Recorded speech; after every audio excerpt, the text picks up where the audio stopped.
on va arriver sur un cours collectif d'adultes où tu as un jeune enseignant qui arrive. Alors, tu as deux jeunes enseignants.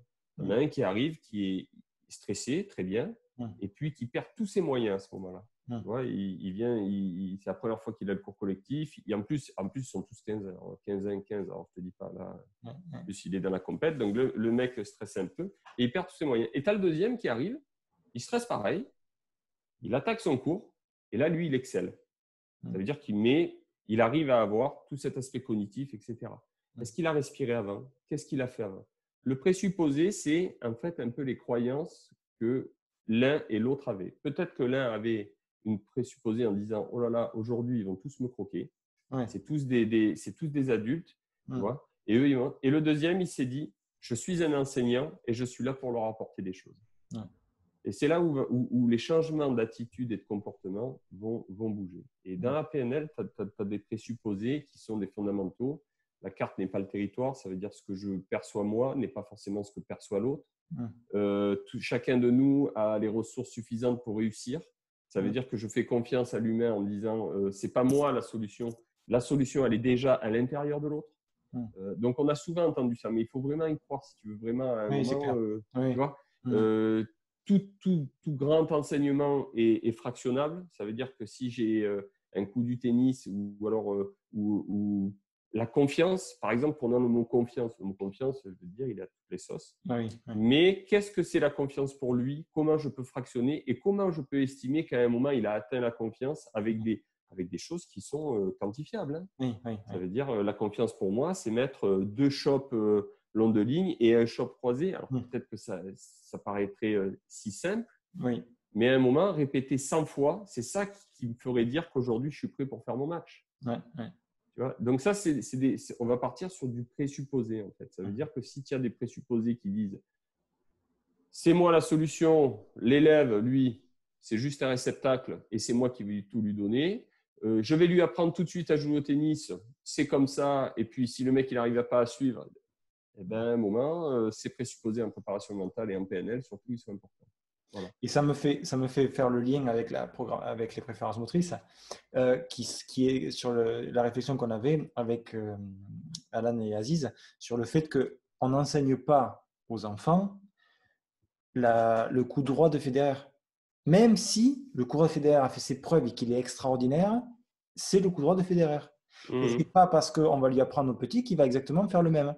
Mais par contre, si on tient compte de ses préférences motrices, en l'occurrence là, dans cet exemple-là, mais même en général, si on fait attention et si on prend en compte le besoin et en tout cas les capacités de l'enfant, là, on arrivera à répondre au mieux à ce qu'il sait faire et on pourra le faire progresser le plus rapidement possible. Voilà.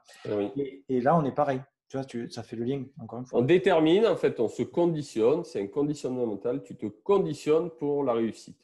Voilà. Alors, c'est un peu américain, si tu veux, mais bon, malheureusement, nous, ce que je dis souvent, c'est que nous, c'est pas méchant ce que je veux dire. Pourtant, moi, j'étais engagé militaire, donc je suis assez patriotique, mais nous, on est bien français, ce que je veux dire. On est bien des coqs, on a les pieds dans la merde, on est content, on aime bien les problèmes, tu vois. Et de s'orienter sur la solution, tu vois, souvent, les gens, ils arrivent, ils te disent, on leur dit, ça va? Tu vois, ça va? Ça va, sous prétexte, sous présupposé, si ça va pas, tu me le dis. Ça va, bon, tu vois, si tu dis ça va à quelqu'un, ça veut dire que le présupposé, c'est qu'il peut y avoir quelque chose qui ne va pas. Ok. Si le mec, il arrive, tu lui dis, alors, ta journée, comment tu la vois aujourd'hui? D'accord. Ça présuppose que déjà, il a vu sa journée. Donc, tous ces présupposés que tu mets, qui sont aussi dans notre langage, ce que je veux dire, eh bien, il faut les utiliser. Donc, si tu veux, nous, on est un peu français, on aime bien les problèmes. Bon, malheureusement, la PNL, on va s'occuper peut-être de la déstructuration du problème pour restructurer la solution, mais on ne va pas traiter le problème, ce que je veux dire.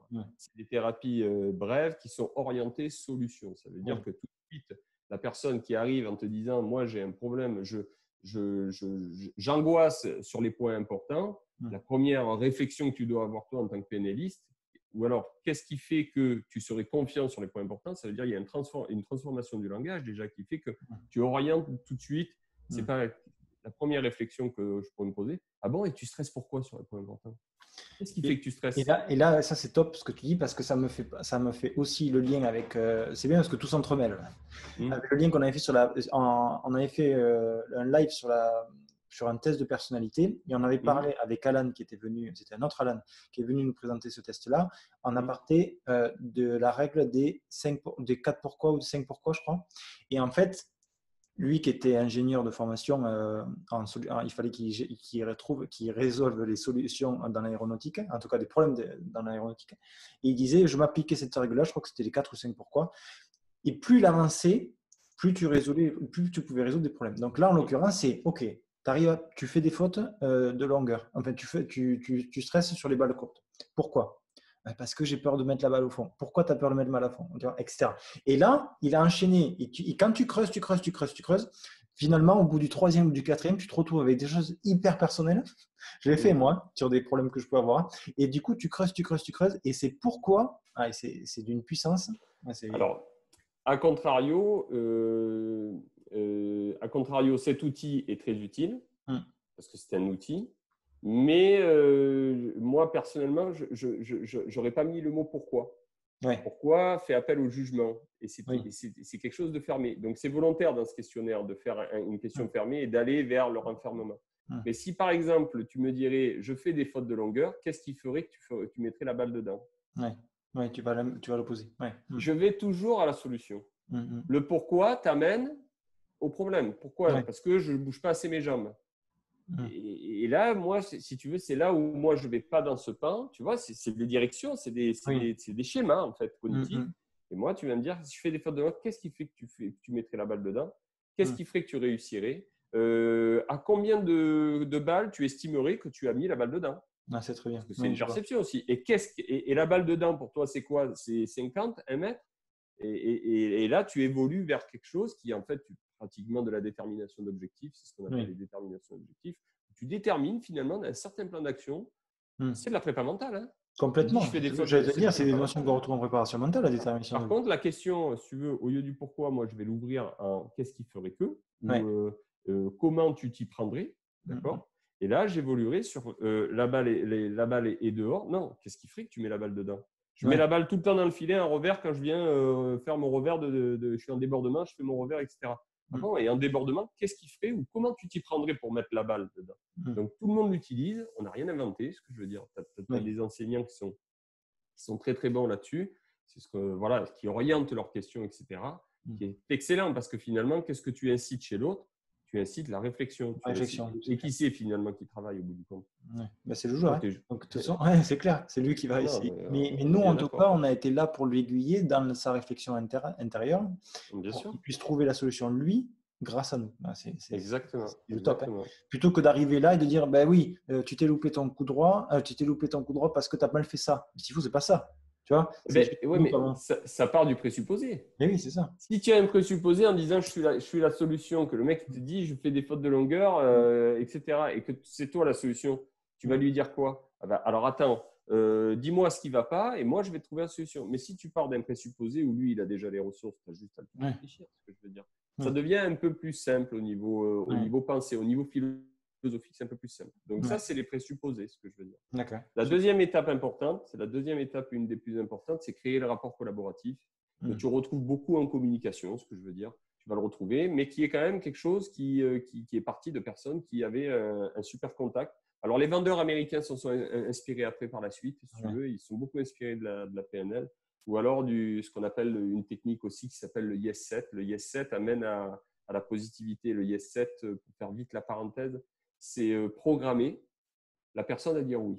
Il y a eu des études qui ont été faites sur les mendiants du métro américain de New York.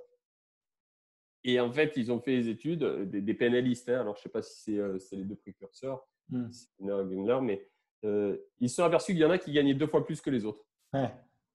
Alors, les mecs, ils étaient… voilà. Donc, ils sont allés, pareil, les filmer, les modéliser. Et ils se sont aperçus que les mecs qui gagnaient les plus que les autres, et c'est de là où les techniques, elles sortent d'ailleurs. C'est de là qu'elles sortent. Elles sortent de toutes les modélisations de talent, en fait. D'accord? Comment les mecs font pour switcher rapidement un état négatif à un état positif, comment ils font pour se renforcer dans la confiance, comment ils font pour relativiser à des moments très stressants dans des situations, etc. Moi, par exemple, j'ai fait une modélisation sur des mecs qui faisaient du flow, tu sais. C'est-à-dire qu'ils atteignaient le taux de flow, etc. Alors, ce n'était pas le moment, c'était qu'est-ce qui fait qu'ils y atteignent, ce que je veux dire. Je n'ai pas trouvé la solution, sinon je serais milliardaire. Je suis allé modéliser un urgentiste à Toulouse. Je suis allé modéliser un artiste. J'ai modélisé un mec qui excellait dans les sports de combat, dans les zones à risque, qui faisait beaucoup de Krav Maga, qui formait le GIGN aux attaques au couteau.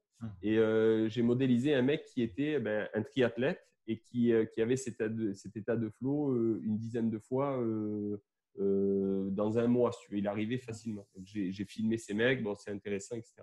Je reviens au IS-7 parce que je pars à chaque fois très loin. Et ils ont modélisé ces mecs. Et ces mecs, en fait, dans le métro, ils se sont aperçus qu'il y en a qui gagnaient plus que d'autres, etc. Et en fait, tu as des mecs qui arrivaient en frontal, tu vois, des demandeurs en disant « Vous n'avez pas une pièce ?» La première réaction des gens, si tu veux. Déjà, ils arrivaient dans un état intrusif, etc. Ils disaient non. Alors que les seconds prenaient une certaine distance et se rapprochaient dans les états d'intimité, tu sais, les zones d'intimité. Et ils disaient alors aujourd'hui, je vois que tu es habillé d'une telle façon, tu pars au boulot, etc. Et ils entretenaient. Ouais. Et le mec, dans sa tête, même s'il ne répondait pas, il disait ouais. Et quand au dernier moment, il faisait un IS-7 de 3-4 états, est-ce que vous n'avez pas une pièce pour moi, monsieur? Les mecs la donnaient plus facilement. Et moi, je l'ai vu sur une formation dans la vente en parallèle. Et c'était pour garantir, pas pour garantir, mais en tout cas pour avoir beaucoup de chances d'avoir un oui à l'issue d'une vente, de closer ta personne, il faut en faire au moins 2. Tu vois? Donc, en l'occurrence, c'était juste de la reformulation, en fait. C'est par exemple, tu as quelqu'un qui te dit bonjour, Anthony, est-ce que vous pouvez créer un site web pour moi? Et là, je lui réponds oui. Et donc, si j'ai bien compris, par exemple, François, tu voudrais que je te fasse un site web? Oui. Bam. Et ensuite, tu vois, c'était simplement de la reformulation. Et après, c'est par exemple, oui, mais je vois que tu travailles dans ça, donc peut-être que ça peut être intéressant que tu fasses avec un modèle comme ça. Et là, oui. Bam. Et c'est simplement ça. Ouais, c'est des questions factuelles sur lesquelles, par exemple, les mecs passaient, il fait beau aujourd'hui. Bon, quand le soleil brille, il n'y a pas un nuage. Donc, ces mendiants, ils utilisaient le contexte factuellement. Il fait beau aujourd'hui, ben oui, voilà, tu vas au boulot, le mec était habillé avec sa main, ben oui. Et t'as pas une… Voilà, donc c'est un conditionnement en fait, donc c'est de la programmation. Alors il y en a qui pourraient voir ça comme de la manipulation. Moi j'allais te le dire, moi quand ce penchant-là, quand je l'ai appris, je me suis dit, oh mais il y a des méchants, enfin des méchants entre guillemets, qui peuvent le faire comme de la manipulation, tu vois. Ouais, je suis là. Parce que si tu n'es pas bienveillant, et que tu veux vendre absolument un produit qui est nul, mais que tu utilises ça, tu vas quand même y arriver, je pense. Ouais, mais il y a quand même chez les personnes, et tu retrouves dans la PNL une partie qui s'appelle l'écologie, où l'écologie, c'est l'alignement des valeurs de la personne et de ses critères de valeur. Et en fait, tu peux pas tu peux pas manipuler les gens, ce que je veux dire. Tu peux les induire, etc. En général, je vais te dire, à 99%, les mecs qui font de la prépa mentale et tout, c'est des gens bienveillants. Ils aiment le rapport humain, ce que je veux dire. Enfin, moi, j'ose le croire, en tout cas. Alors, peut-être que je vis au pays des bénis, oui, mais bon, moi, j'ose le croire. Et je te dirais que quelqu'un qui n'a pas envie de faire quelque chose, il ne le fait pas. Tu vois, moi, ça fait par expérience. Et puis, le premier à se manipuler, c'est soi-même. Oui, ça, c'est clair. Donc, si tu veux, à un moment, la PNL, elle apprend à se connaître soi-même. Parce que moi, personnellement, elle a appris tu vois, dans mes fonctionnements. Tu sais, l'énervement dans la voiture, le classique, je suis dans ma voiture, je suis dans ma maison, qu'est-ce qui fait que je m'énerve, etc. Elle apprend à se connaître soi-même. Je ne pense pas qu'il y ait de malveillance là-dedans et que les gens l'utilisent avec malveillance. Autrement, on aurait déjà des procès, tu vois, on aurait déjà des signes qui seraient… Oui, après, moi, je le voyais dans la malveillance plutôt sur le côté vente, business et tout ça. Après, chez nous, je ne pense pas. Hein. Ouais, mais on le fait tous, ce que je veux dire, au quotidien. On a tous des stratégies de séduction, ce que je veux dire, au quotidien. Toi, je sais pas, moi, tu as envie de partir en vacances dans un endroit, etc. Tu vas tout faire avec ta conjointe, dire, c'est bien, il fait beau là-bas, le soleil est chaud, la mer est bleue, les poissons, on va manger des langoustes toute la journée. Si tu fais ça, c'est qu'à un moment, tu commences à adopter une stratégie de carotte. Ce que je veux dire, tu es obligé, tu es en train de… Voilà. Donc, si tu veux, voilà, tout est…